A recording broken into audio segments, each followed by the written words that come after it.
મોક્ષની પ્રાપ્તિ માટે નેપાળમાં પુલહાશ્રમ છે, જ્યાં શાલિગ્રામ ક્ષેત્ર કહેવાય, ત્યાં જાય, ખૂબ તપ કરે.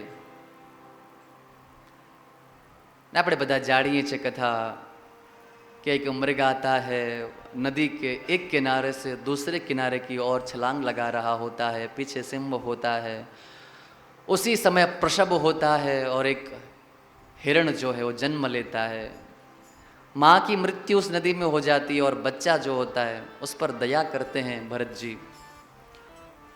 इंग्लिशમાં એક લાઈન મને યાદ આપે કે protect a child but leave an elder. બાળક હોય ને તો એની સુરક્ષા કરો, પણ જે વ્યક્તિ મોટો થઈ ગયો છે એને છોડી દો. તમે એના પર નિયંત્રણ રાખવાનું, એની સુરક્ષા હું કરીશ એવી ભાવનાનો ત્યાગ કરી દો. કેમ કે ભરત મુનિ બચાવે, પરોપકાર કરે, દયા દાખવે, કરુણા બતાવે, એ સારી વસ્તુ છે, પણ મોહ ન થવો જોઈએ. પોતાના રાજ્યનો ત્યાગ કરીને આવ્યા છે અને પાછો મોહ થઈ જાય છે હરણના દીકરા જોડે. એક દિવસ એવો આવે કે પોતાના ટોળા સાથે નાનો એવો બાળક જતો રહે છે, હરણની યાદમાં હરીને ભૂલી જાય અને એની મૃત્યુ થઈ જાય. અંતે યામતી સા ગતિ, છેલ્લે તમે જે વિચારતા હોય ને એવી તમારી ગતિ થાય. એટલે અંત સમયે હરિનામ તમારા મુખમાં આવે ને એ બહુ મોટી વસ્તુ છે. એટલે હવે બીજો જન્મ થાય હરણનો, એ પૂર્ણ થાય. ત્રીજો જન્મ થાય, એક બ્રાહ્મણના ઘરે જન્મ લે છે. અને જે બ્રાહ્મણ દેવતા છે ને એમને ઘણા સમય સુધી ગાયત્રી મંત્ર શીખવાડે, તો એ ગાયત્રી મંત્ર મોઢે નથી કરતા. એવું નથી કે એમને આવડતું નથી કે શીખી નથી શકતા. ભગવાનની દયાથી, એમના તપોબળથી એમને બધું જ યાદ છે કે ગયા જન્મમાં શું થયેલું. માટે હવે મોહ ન થાય, એટલા માટે દુનિયાને દેખાડે છે કે હું મૂર્ખ છું. એટલા માટે એમના બાપા જે હોય ને એમનું નામ જડ ભરત રાખે. મોટા ભાઈના લગ્ન થાય, ભાભી આવે, ભાભી કહે કે આ તો હાવ કાંઈ કામ કરતો નથી, ભગવાનનું નામ લે છે કે ખબર નહીં શું કરે છે, આનું કામ નથી, આને કાઢી મૂકો. ઝઘડો થાય, ખેતરમાં જઈને રહેવા લાગે. એક દિવસ જે છે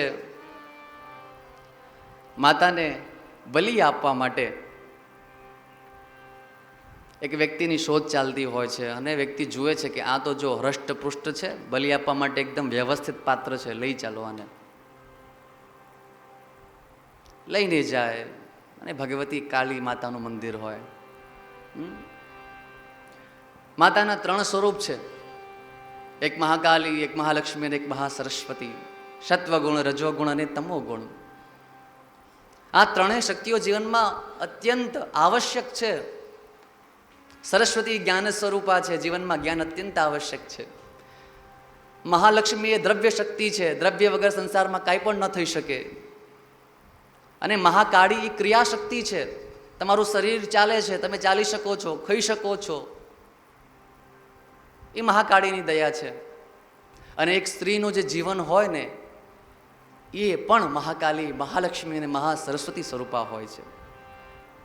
જ્યારે નાનો એવો બાળક હોય ત્યારે માતા સરસ્વતી બની જાય અને જ્ઞાન આપે.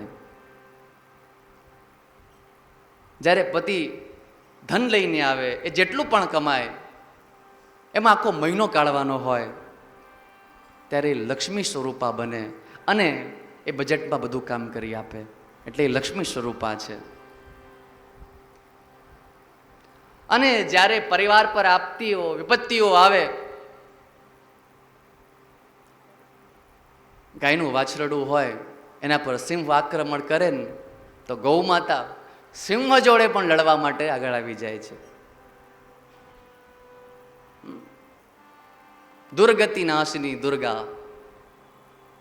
તો એક સ્ત્રીનો જીવન છે ને એ પણ મહાકાળી, મહાલક્ષ્મી, મહાસરસ્વતી સ્વરૂપા હોય છે.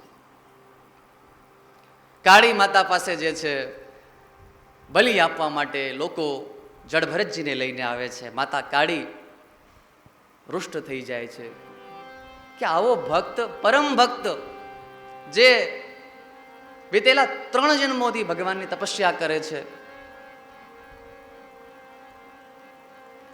ભગવતી કાર્ય વિકરાળ રૂપ લે છે.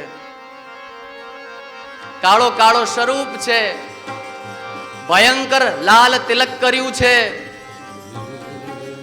હાથમાં ત્રિશૂળ છે.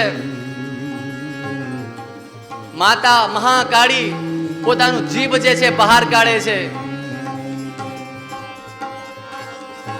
આ બાજુ ભરત હાથ જોડીને ઉભો હોય.